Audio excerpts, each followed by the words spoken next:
Okay, so yeah, we'll kick off now. We've still got a few more people sort of joining, but yeah, my name's Peter Alanak, and I'm a director from Project Plan Services, and we're joined this afternoon by Dr. Richard Nelson from the University of Leeds. So the topic today is managing digital education with Smartsheet. And just wanted to introduce ourselves, Project Plan Services, who we are. Then I'll hand over to Richard. We'll take Q&A at the end.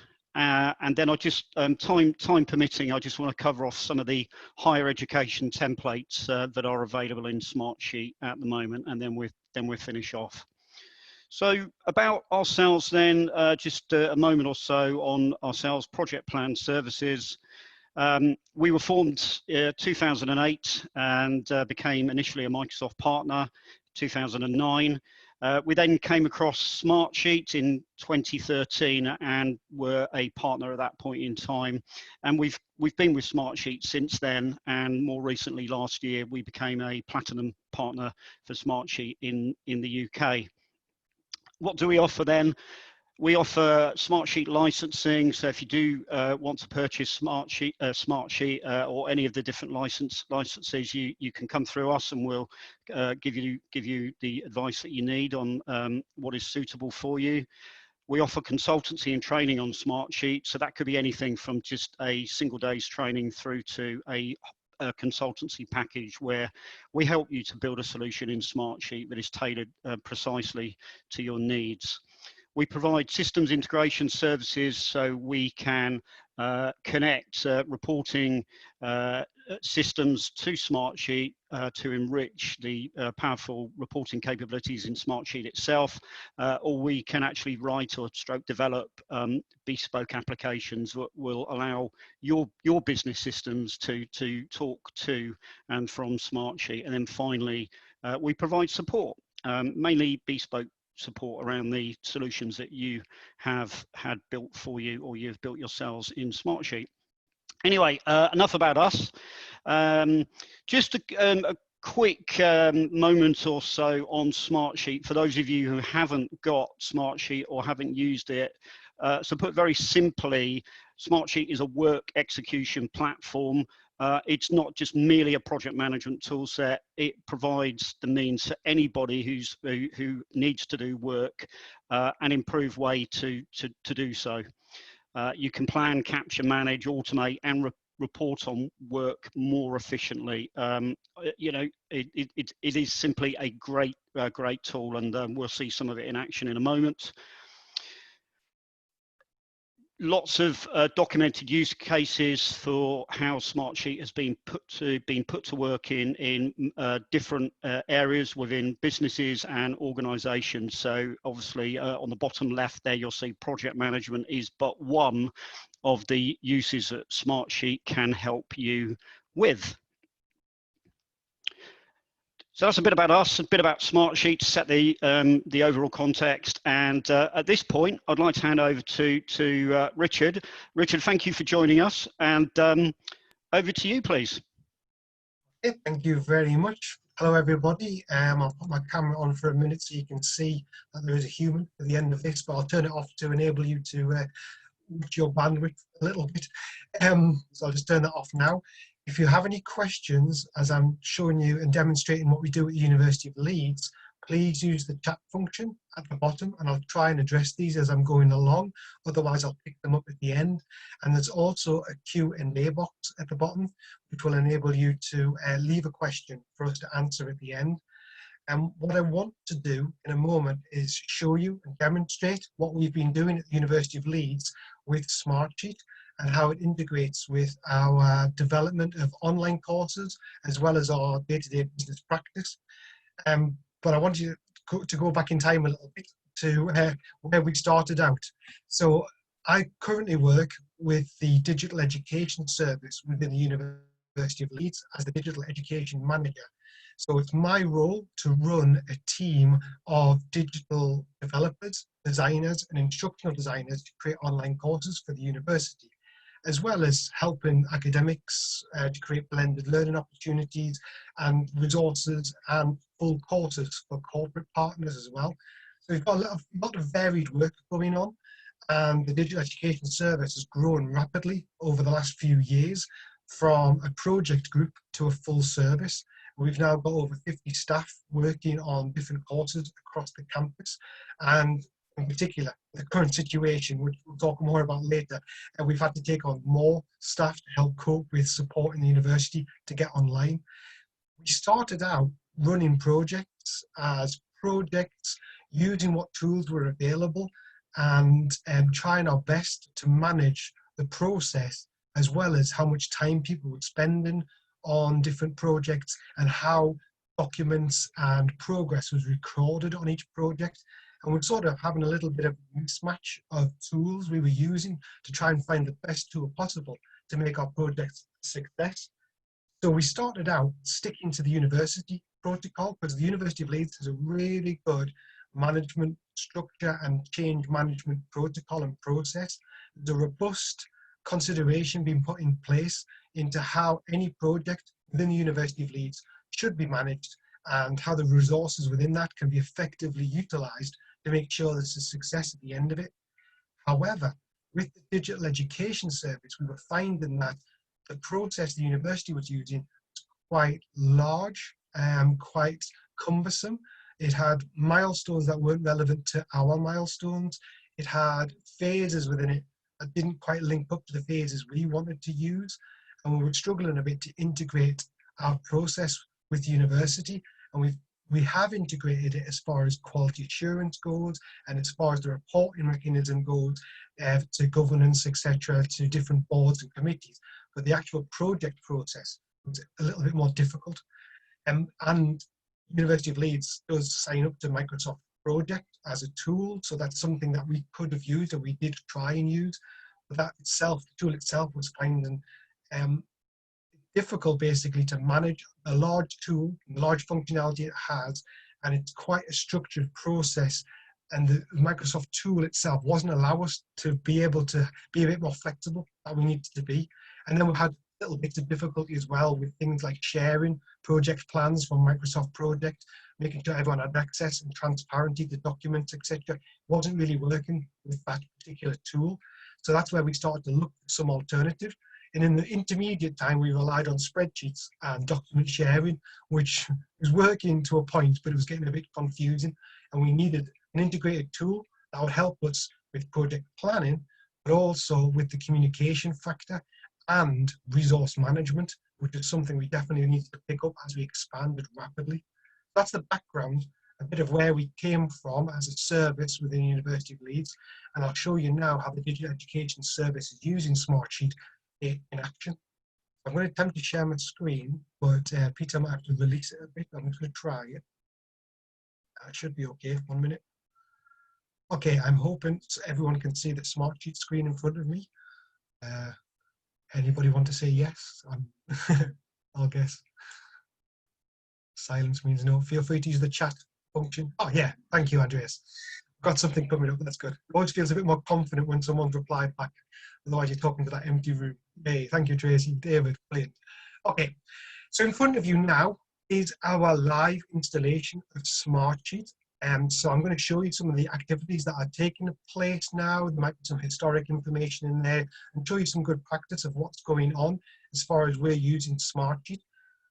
Also, I'm going to show you the attempts we're using to make the best use of it moving forward, and also how we want to use it once we get back to what we're calling normality, because we've had a bit of a pause with everything, or a bit of a chaotic situation in the middle as we got kicked off campus and had to reassess how we're doing every project.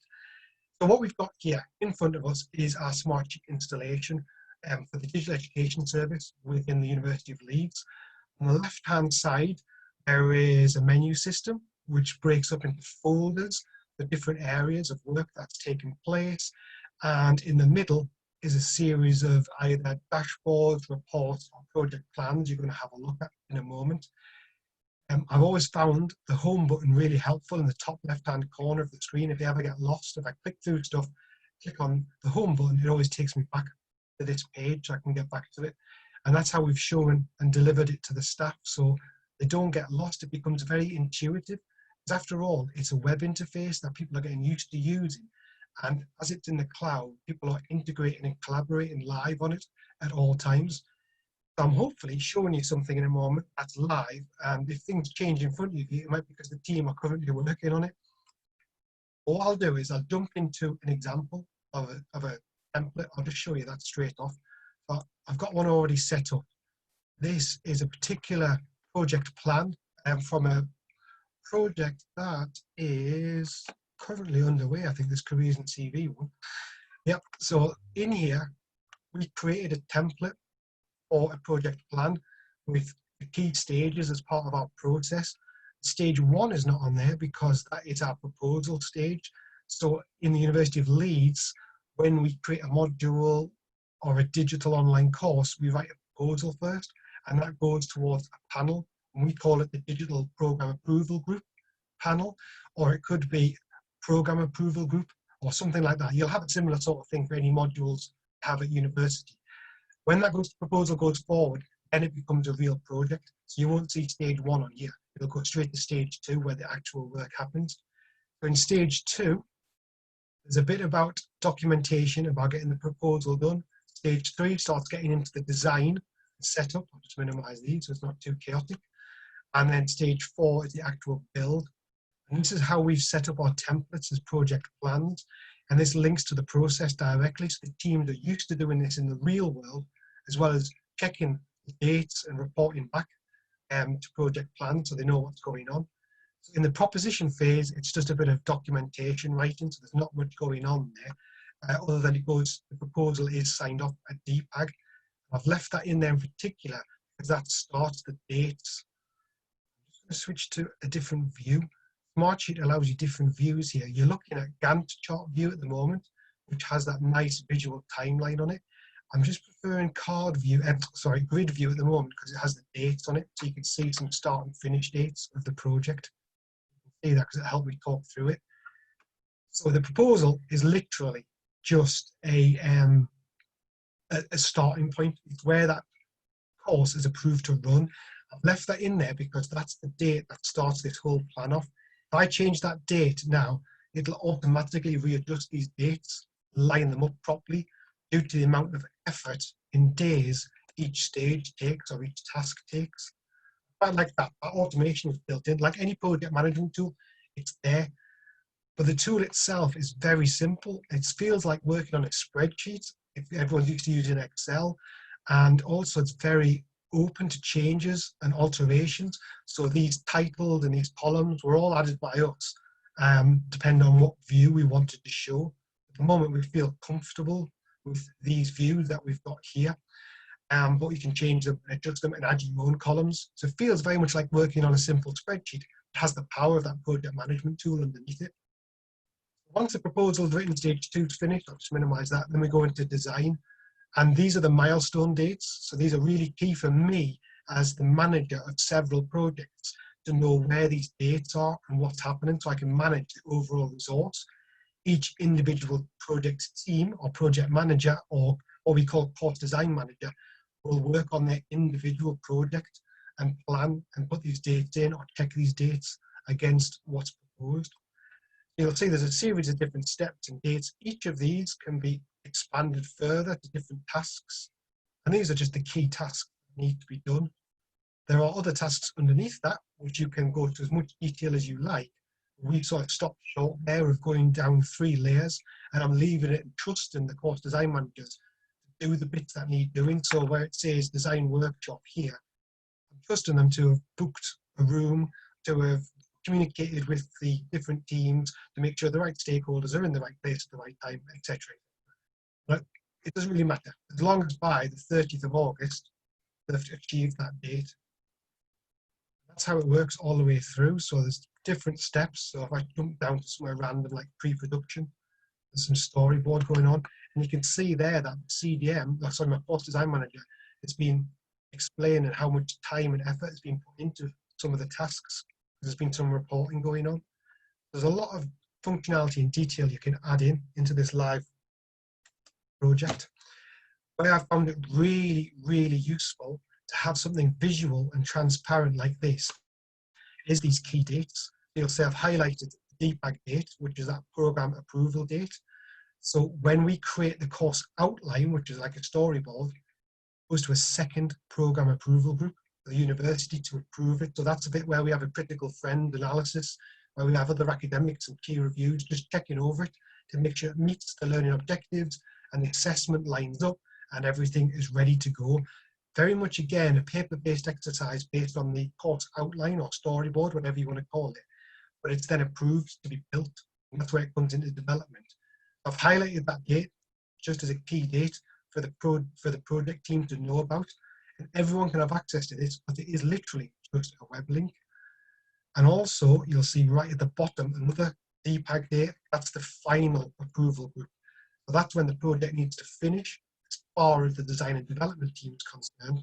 On the 15th of September, which is a couple of months away, they've still got a bit of time to work on it, and should be getting to this point and being ready to present that to the final group. And it's usually peer reviewed at that point and ready for launch, at which point it goes into stage 5, which is us handing it over to the faculty or over to our own delivery team. The other one that I just wanted to show you, the highlighted date, this one here, I always like to include. We have the filming window. We have a production team. We're very lucky to have a production team. If you don't, and you outsource development of any part of the process of creating an online course, then you need to talk to those stakeholders and make sure they know the dates in advance. Here we'll see filming window. They can see the dates. They've got 10 days between the 25th and the 8th of July to be able to do some work on it, so that they've got this in advance. As soon as this project's created, they can at least start planning. Hopefully that around about that time, the filming window of 10 days will be available to do some filming. But that could be anything, any other stakeholders you have in there. Any other peer reviewers, for example, they need to know when they're going to get the course to have a look at. And it's really good for communication that way. You may have noticed that date is gone and we've only done 10% or so of work. I think this is one of the projects that's had to pause. Now we've gone into COVID. So I'll tell you more about that in a moment. That's just an overview of a random sheet. And there's plenty more in there. I'm just going to switch back to the home page again.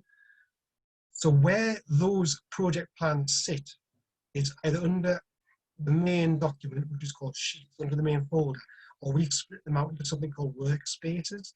So you can split them out into large project categories. On here, you'll see that we've got a general, what we call digital education workspace. That's for most of the projects that are happening. We've got a couple of separate external projects with Goldman Sachs and Institute of Coding. And then we've got a few other spaces where teams are using Smartsheet to model workload, etc. I just go into the big one, the DES workspace. This is where I picked out that careers and CV one. And you can see there's lots of other projects going on at any one time. And yeah, I don't want to click on any others at the moment. You can see they're all going on. Oh, one of the biggies is the engineering management. And engineering management is a master's program. So this is a master's program that's taking place at the moment, made up of several huge projects, each one a module at master's level. And then each one of those has a separate project plan, but they all integrate quite well. You can report on that, and I'll show you that in a moment.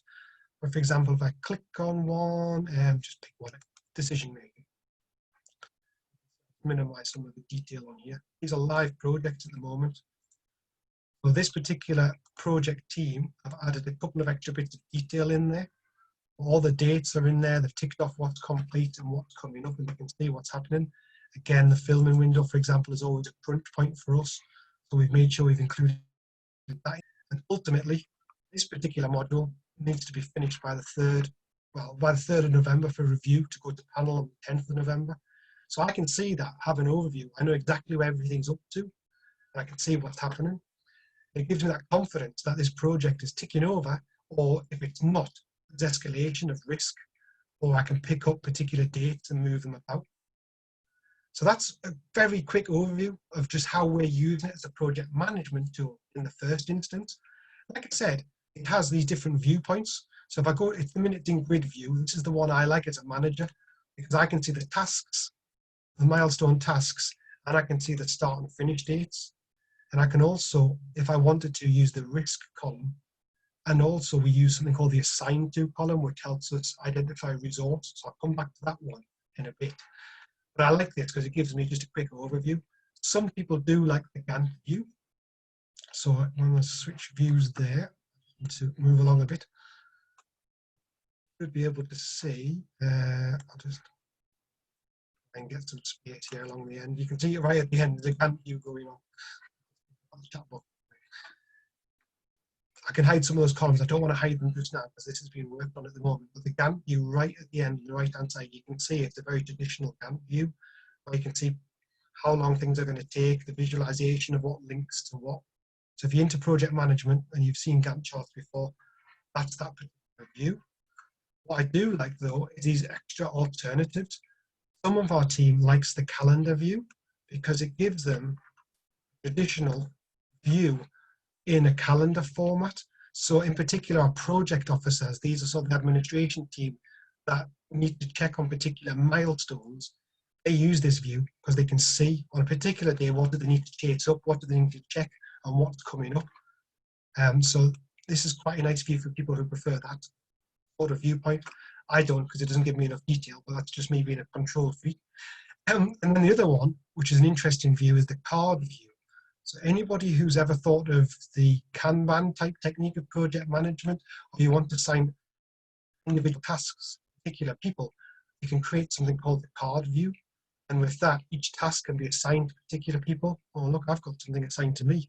Send peer reviewer in October. So I've got to remember to do that at some point. But you can set that up and shift these cards about into the different spaces, depending on where they're up to within the process. I'm going to pop that back because obviously it hasn't been done yet.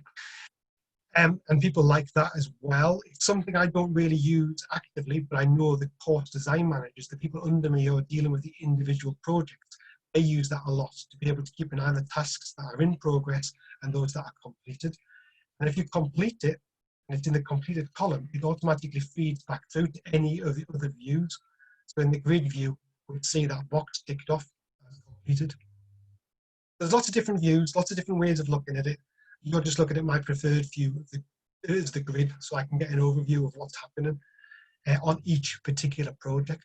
Now I'm going to take a step back here. I'm going to go back to home. So you'll see this particular project, ODL Engineering, Online Distance Learning Engineering project, has a number of individual projects. Like I said, each one of these relates to a particular module. Each one has its own resource, each one has its own dates, etc. So it can be quite difficult to manage it. And this is the problem I was having at my level of being able to report back on progress across different modules. And what Smartsheet's great at doing is it enables you to create something called a dashboard, of which you can create. This isn't a very great example. I've been playing with it and it's a bit boring. You can make it as exciting as you want. But what it does is allow you to bring into a dashboard much information as you need as a manager to help you keep on top of what needs to be done. And you can do everything with this to make it as visual as you like. I'll try and find another example in a minute the project officers have been using because they found it really helpful. I just needed to know some dates that were coming up so I could see it on one sheet, what was happening at what time, in particular tasks that were due. Because there was so much going on, I was finding it difficult to keep an eye on those that were very soon to appear. And as I have to review the courses and sign certain parts and process off, I needed to know what was coming up to manage my own time. You can amend this and change it by adding all sorts of different aspects to it. Tools are already built in. You need to add other widgets and be able to share it and publish it as a website. So it's very flexible. You do what you want with it. And what it will do is report back directly from a project plan. Each one of these is coming from a particular project plan that you can see under sheet name. And if you change anything on here, you set it up in a way that it alters directly back into the project plan again. So from the one space, you can adjust throughout the project plans and on the dashboard itself. The dashboard also allows you to present some of the reports that you can create. I'm just going to pop back out again. And again, for me, the reporting has been quite important for certain aspects of the role. As I said, I had a lot of issues around filming time slots, for example, because that's one of our pressure points. And to help the production crews out, created some reports. This will be old data, but it just came directly from different project plans and gave me an identification to support the production team of when I needed some filming done. And the reports are just built up using a very simple wizard that creates an SQL query type thing. If those are interested in reporting, it's quite a straightforward tool to use, which you can have a play with and look at later. But it does let me pick up different aspects of the project at any time and report that back. So as an individual report, I don't want to click on Garrett, so I don't know what they are. As individual reports, I don't think there's any risks on this one. It could be a risk report, for example. Or you can feed that back into the dashboard and have a number of reports feeding back into it so you get a full view. Just done a little whistle-stop tour of some of the aspects of Smartsheet and how we were using it. This was before lockdown. So we were using it as a tool to help us develop and create the courses.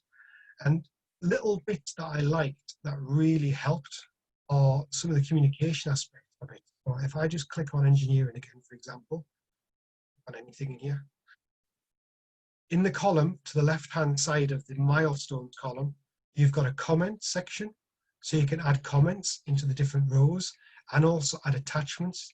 So that enabled us to be able to add documentation to particular rows if someone had looked at a document and included it in some way, or if I needed to communicate with the team, I could add a comment in there at any time.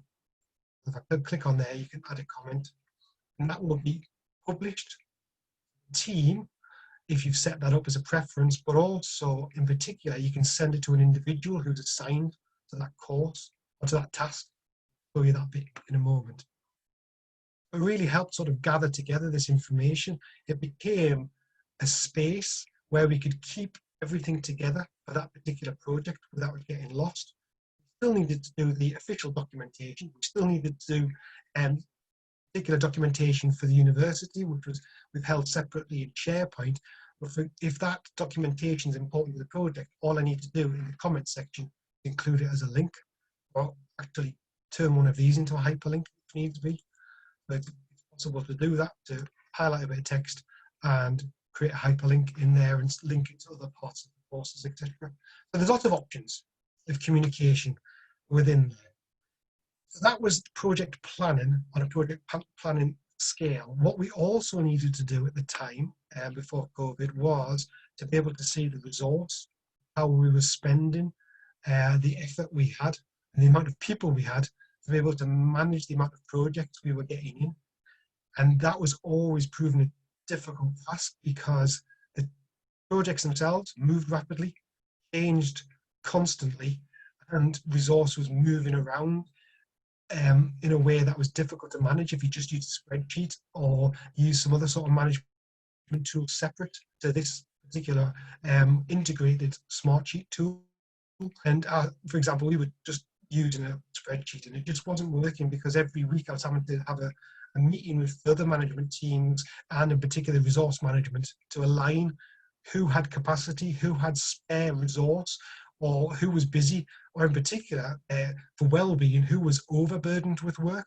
And that was really difficult to do because trying to gather all that information together before the meeting was time-consuming from a spreadsheet point of view and a technical data point of view, but also from a human point of view, and trying to catch up with everybody to make sure the data related to what the actual reality. What this tool allows us to do, though, is have a resource view. So all the project plans can feed back into a view of who is working on what project and how much capacity they have. If you remember in the project plan, it said allocated to. You can allocate it to one of the team, that particular task, and that will then be represented in this resourcing tool. So if I just click on the main one for the moment, these are all the staff that are working hard around the country at the moment, trying to keep everything going. You'll see that there is all sorts of data in here, covering the different teams working on different parts of the projects that are happening at any time. Some people aren't represented because they're either dummy accounts, because it's the overall digital account, or we've got some recruitment going on at the moment. So some people already signed work for when they start on Monday, and other people aren't represented by the project plan. So for example, Greg is actually one of the project officers, and he just works on all projects. So he hasn't really got a place in those particular projects. And Gareth is one of the digital managers, so he doesn't really do any work until it. More important people like Michael, for example, or Oliver's on holiday, or oh, me, look, I've got some work against me, which is good, or Richard Vickers, see what they're up to, and how much work compared to how much time they've got taking place. Straight away, I can see Richard's working on bioenergy, which is good. He's got a holiday coming up apparently on next Friday. So that's why he's a bit over capacity there. I've not double checked that someone's covering him for bioenergy or whether he needs to do that 32% or not. So I need to double check that. And again, there's a lot of red on here because of the COVID situation at the moment. There's a lot of movement going on. So it's not the most accurate data, mainly from the chaos that we are under, as opposed to the tool itself. It's just, so if I look at Michael, for example, Michael is working very hard on the ODL engineering module, but he's just been promoted. He's gone from being an instructional designer to being a course design manager, and we haven't replaced his role yet.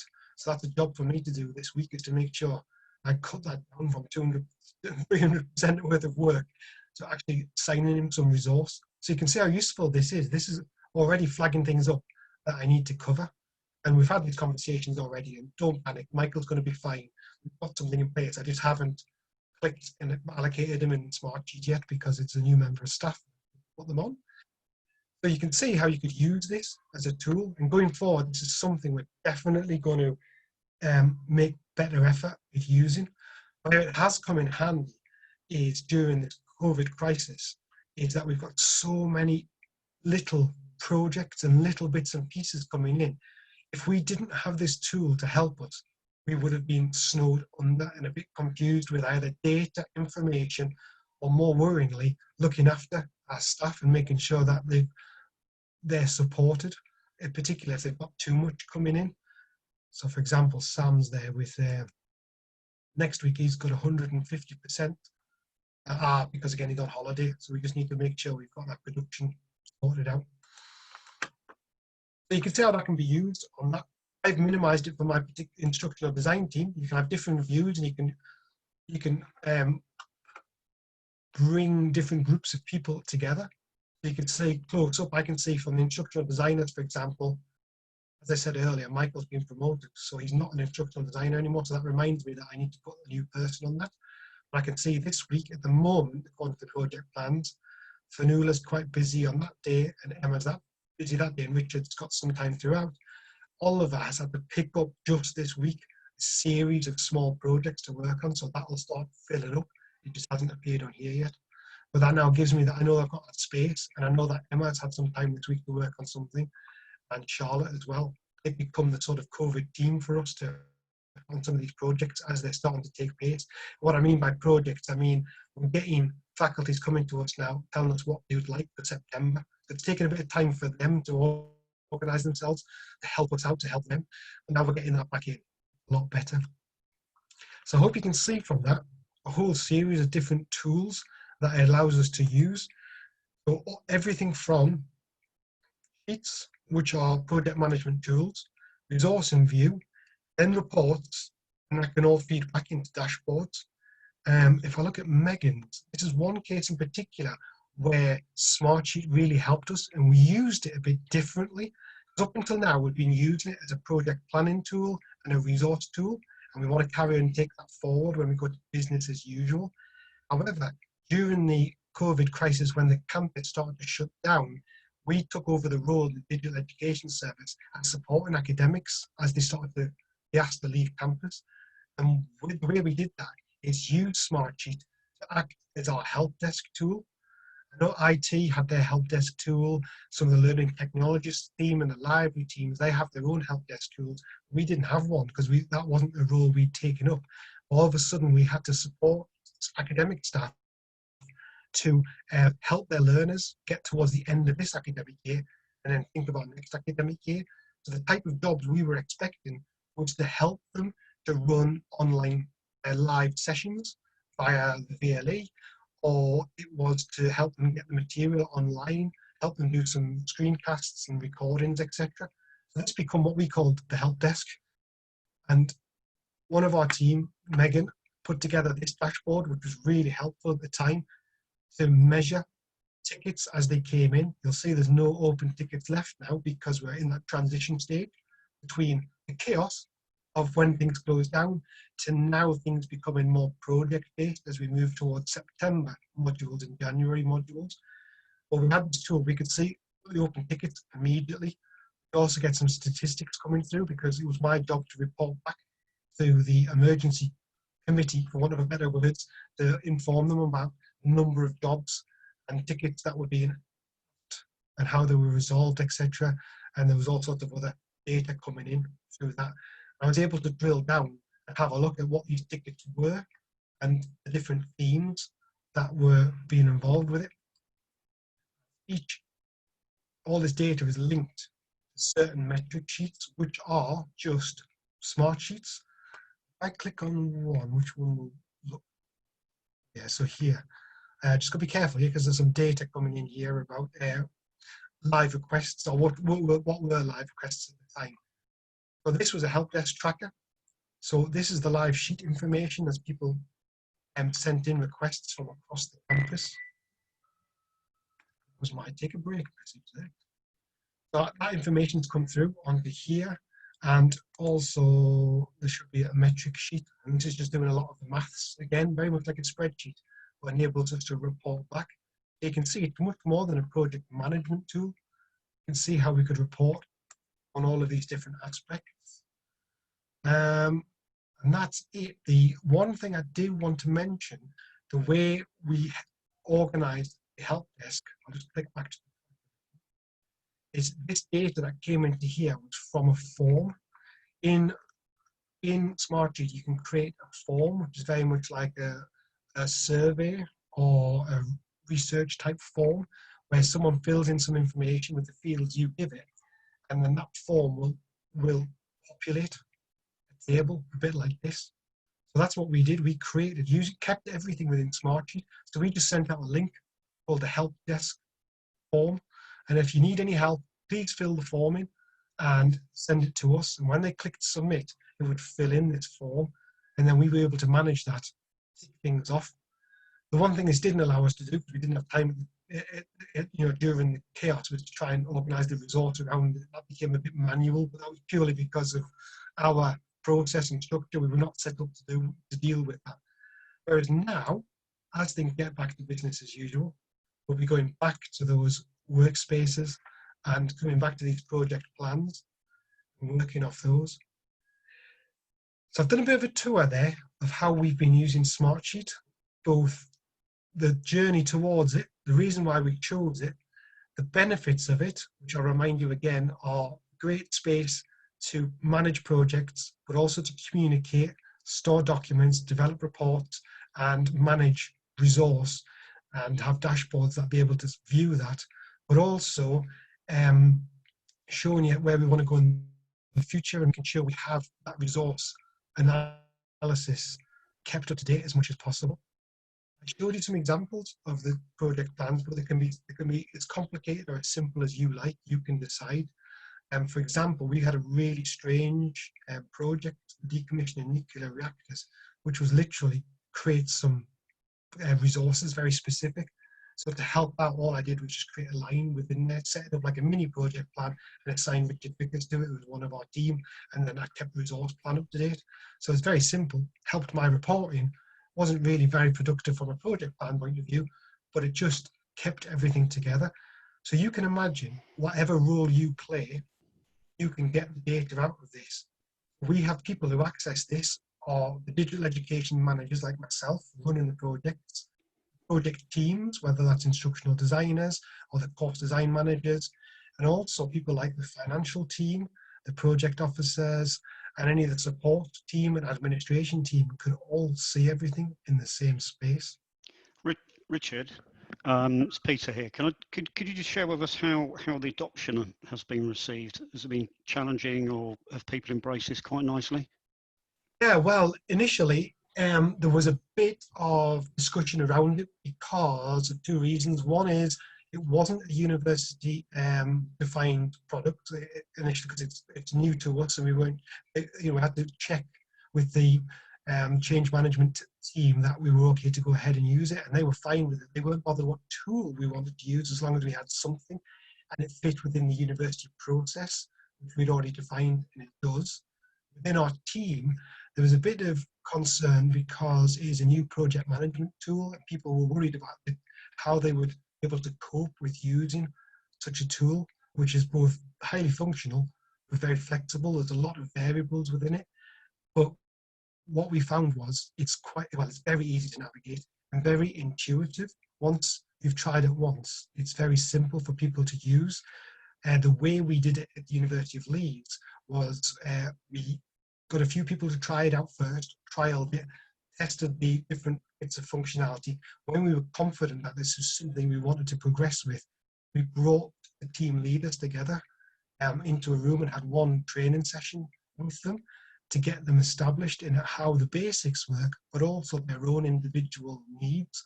And it was really well received then. People had questions answered and were able to feel confident about trying the tool. And then that was disseminated through the different teams. And since then, it's become the tool of choice. Nobody's pushed back against it. They see the benefits of it. And as you can see, it's happening and dynamic throughout, and they're finding it fantastic and really easy to use. In particular, because we've been distributed off campus, the fact that it's in the cloud has just saved us really, whereas the other tools wouldn't have been as easy to access.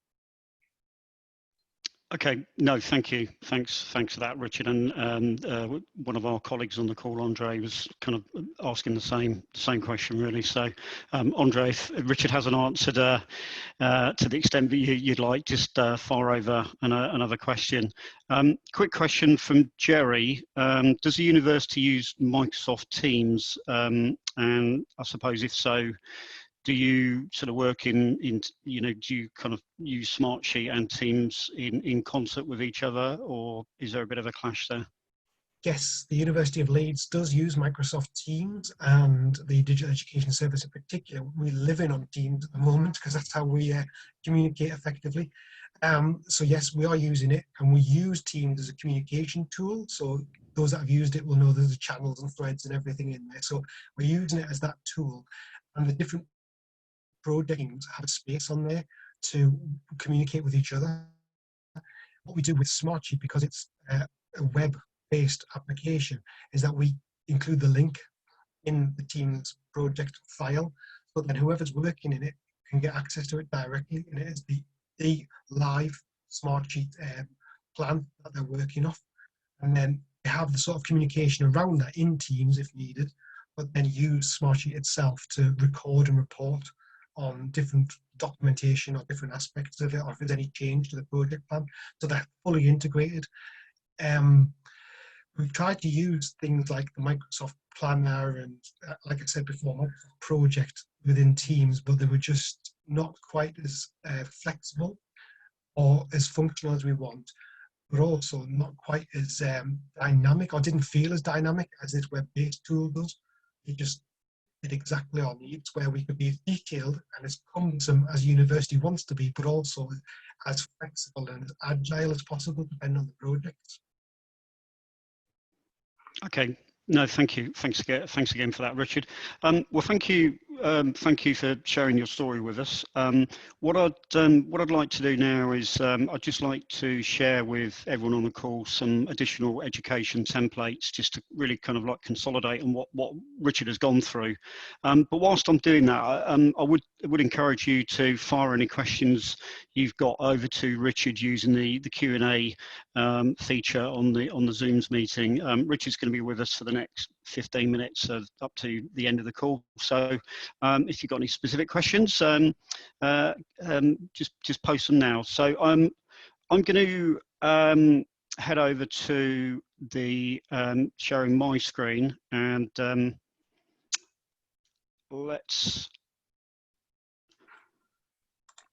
just take you into the Smartsheet templates.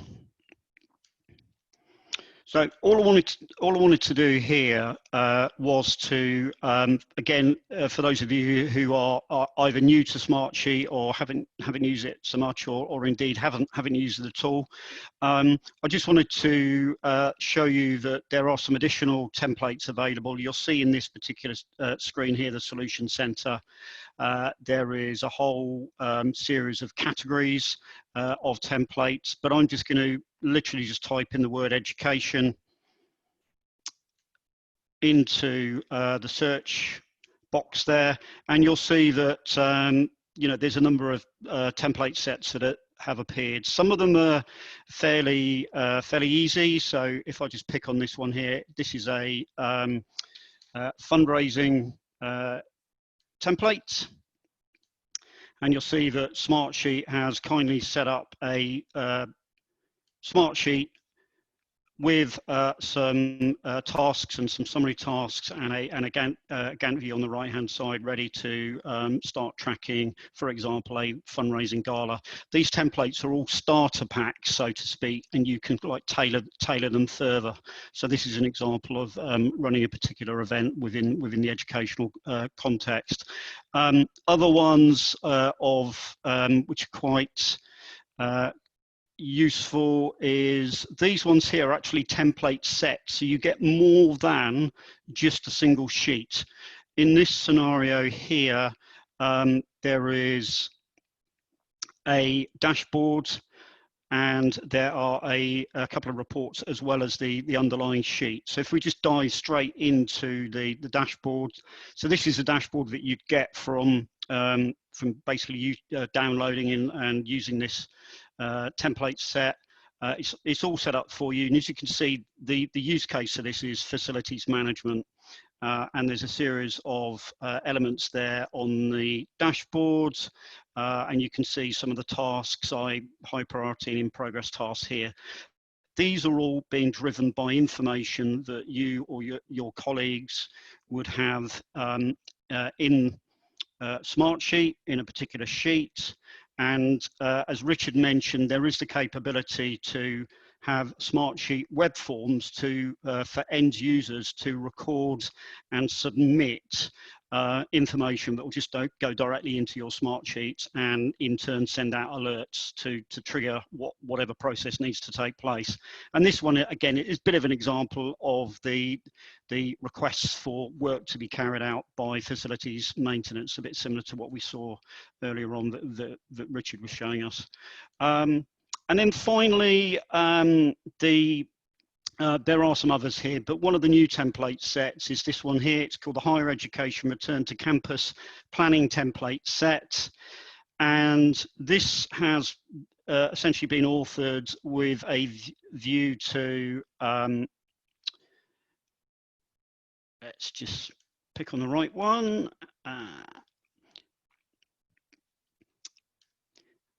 Yeah, so this template set has been put together on the basis of the pandemic that we've all been sort of caught up in over the last few months. So let's just dive straight into the high-level dashboard. So the purpose of this one is to provide a mechanism for universities to plan for their students to come back in the new term, in the new academic year.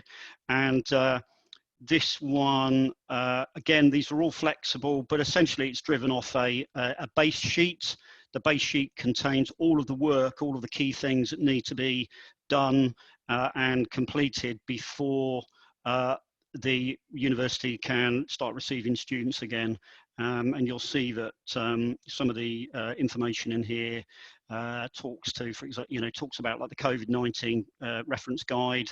So these are all criteria that that have been laid down. This is an American template that have been laid down in the US in order for universities to be able to comply and declare their campuses, fit for purpose, fit to receive students back in the new term safely. So that was just a quick whirlwind tour of some of the pre-built templates that exist in Smartsheet for higher education. So I will leave. Are there any sort of particular questions there on the templates, or is there anything else that people would like to ask Richard?